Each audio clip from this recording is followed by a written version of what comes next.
ቆይ ለመሆኑ ፍራፍሬዎችና ሌሎች ምግቦች እንድንበላቸው ነው ወይስ ጨምቀን እንድንጠጣቸው ነው የተፈጠሩት? የተለያዩ ጁሶችና ጭማቂዎች ጤናማ መጠጦች ናቸው ወይ? ጭማቂ ማለት የፍራፍሬ ብቻ ሳይሆን ቢራ፣ ድራፍትና ኬኔቶም የገብስ ጭማቂዎች እኮ ናቸው። አይደለም እንዴ? ለእናንተም ለሌሎችም ስለሚጠቅም ሴፍ ሼርን በሙሉ ብርቱካንና በጭማቂው መካከል ያለው ልዩነት ምንድነው? ሙሉ ብርቱካን በውስጡ የማይሟሟ ፋይበር ወይም ደግሞ ልጣጭ አለው። ጭማቂው ወይም ጁሱ ግን በውስጡ ምንም አይነት ፋይበር የለውም፣ ምክንያቱም ተጨምቆ ስለወጣ ማለት ነው። ሌሎች እንደ አቮካዶ ያሉ ፍራፍሬዎችን ስንፈጭና ጁስ ስናረግ ደግሞ በውስጣቸው ያለውን የሚሟሟ ፋይበር እንበታትነዋለን። እነዚህ የማይሟሙና የሚሟሙ ፋይበሮች ምግባችን ውስጥ ባይኖርስ ዝም ብለን ጁሱን ብንጠጣስ? ሙሉ ፍራፍሬዎቹም ጭማቂዎቹም በውስጣቸው ስኳር አለ። እነዚህ ሙሉ ምግቦች ውስጥ ያለው ስኳር በአንዴ ግልብጥ ብሎ ወደ ሰውነታችን እንዳይገባ ማፈኛ ፋይበር አላቸው። እነኚህ ጁሶችና ጭማቂዎች ግን በውስጣቸው ምንም አይነት ማፈኛ ፋይበር ስለሌላቸው በምንመገባቸው ጊዜ ውስጣቸው ያለው ስኳር ሄዶ ደማችን ውስጥ ግልብጥ ነው የሚለው። ይሄ ደማችን ነው ብለን ብናስብ ሙሉ ምግቦችን በምንመገብ ጊዜ ማፈኛው ወይም ፋይበሩ ስላለ ምግቡ ውስጥ ያለው ስኳር ቀስ እያለ ነው የሚወርደው።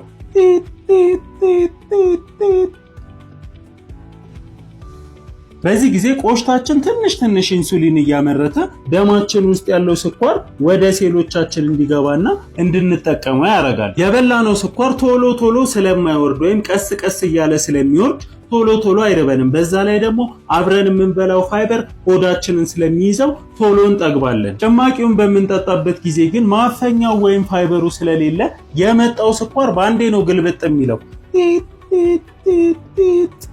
በዚህ ጊዜ ቆሽታችን እንደቀድሙ ትንሽ ኢንሱሊን ሳይሆን በጣም ብዙ ኢንሱሊን እያመረተ ይህንን ስኳር ወደ ሴሎቻችንና ወደ ፋት ስቶሬጅ ወይም ፋት ማጠራቀሚያዎቻችን ውስጥ እንዲገባ ያደርጋል። ምግብ ውስጥ ያለው ስኳር በአንዴ ተጠራርጎ ስለሚገባና ደማችን ውስጥ የነበረውንም ስኳር ኢንሱሊን ሰብስቦ ወደ ሴሎቻችን ስለሚያስገባው ቶሎ ስለሚረበን ሌላ ስኳር፣ ሌላ ምግብ ለመፈለግ ደግሞ እንሄዳለን ማለት ነው። ይሄ ስኳርና ኢንሱሊን ደግሞ ደማችን ውስጥ እየተደጋገመና እየበዛ ሲመጣ ላልተፈለገ ውፍረትና ለሌሎች በጣም ብዙ በሽታዎች ይዳርገናል። የሰውነት ሴሎቻችንም ኢንሱሊን በጣም ሲበዛባቸው ኢንሱሊንን አንቀበልም ይላሉ።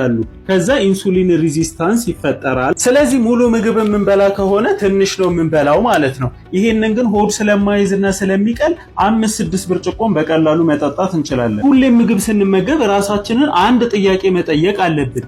ፋይበሩ የት አለ?